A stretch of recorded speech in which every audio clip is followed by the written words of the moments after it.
Greetings, my name is Christopher McClung, and this is one of our presentations for English 360 at California Baptist University detective fiction class. And what I'm going to be doing for this is a character that has been around for several years, but is very popular right now in terms of pop culture and everything.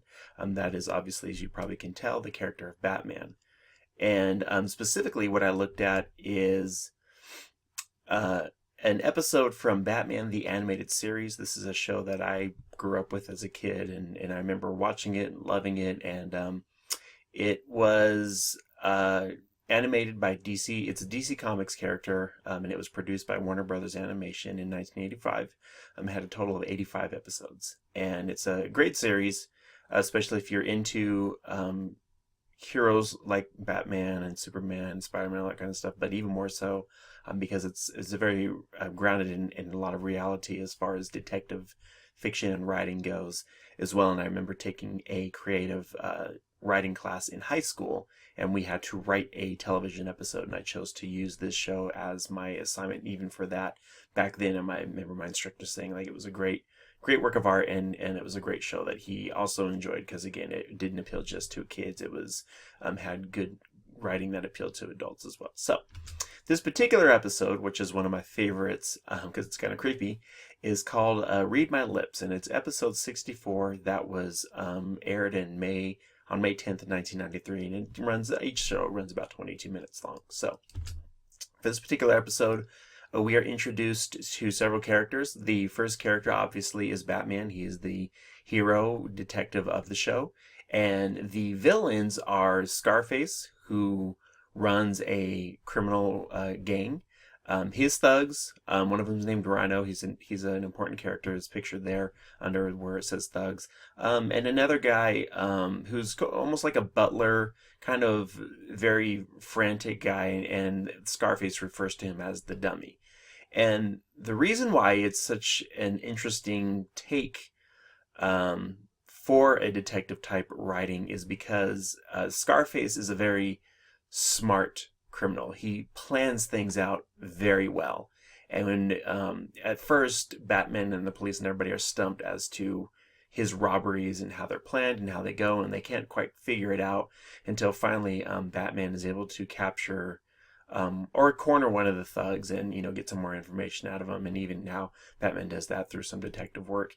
And what he discovers is Scarface is in charge. Scarface is almost like your 1930s type gangster guy, very Boston-y type criminal, and very much in control, very much in charge. And the butler, who he calls Dummy, is again very frantic, very, I don't want to say weaselly, but just very skittish about everything, very afraid of everything. And the reason why it's so shocking is because when Batman discovers where their hideout is at, Dummy and Scarface are actually one and the same. Scarface is just a puppet, and Dummy he's a butler who is controlling the puppet.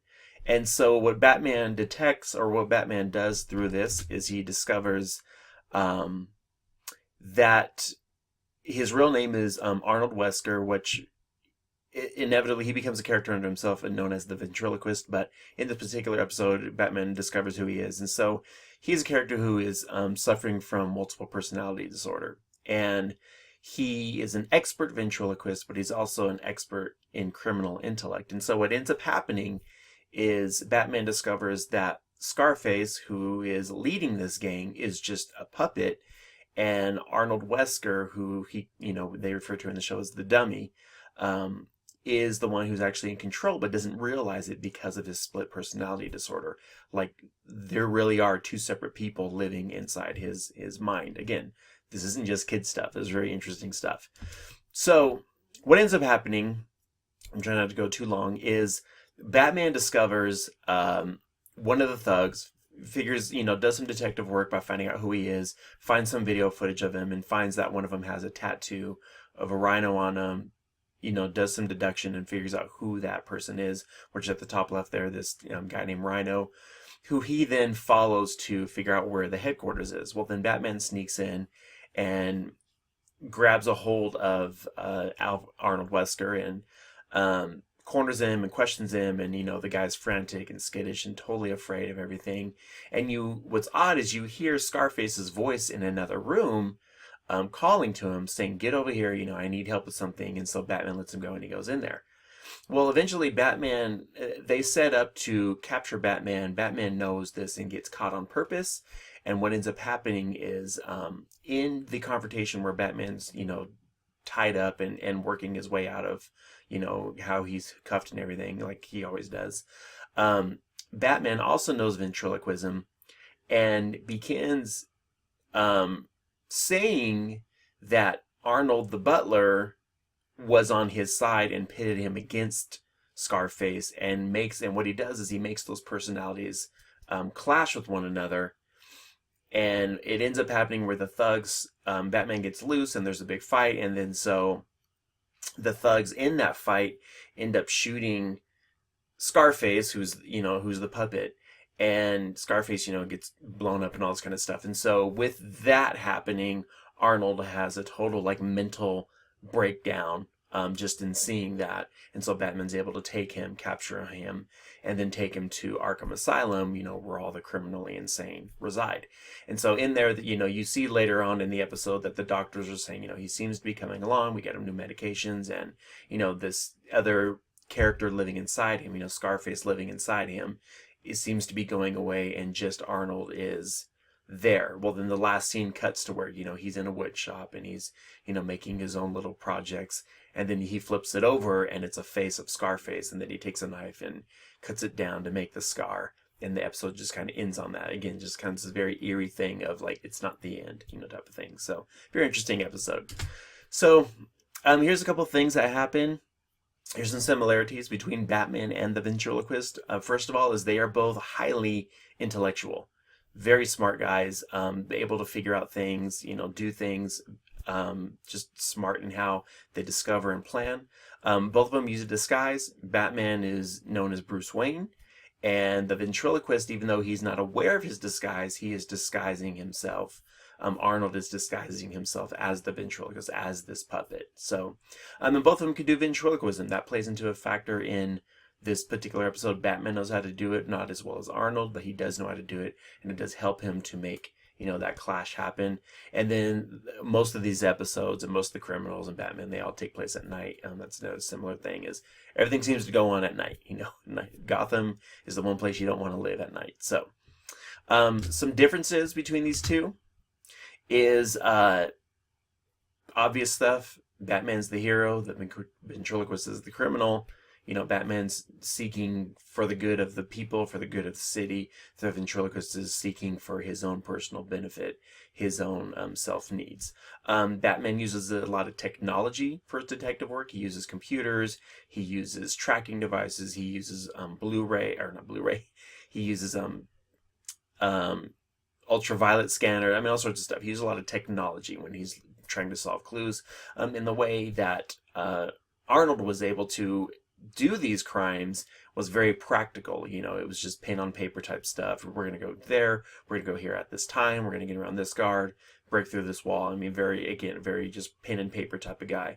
And Batman is able to decipher Batman from Bruce Wayne. There's two separate personalities going on, but he's able to, in his mind, separate the two. I'm Batman at night and I'm Bruce Wayne during the day. And then the ventriloquist was a unified personality. The same two people were living in the same mind. So he was unable to split those. So lastly,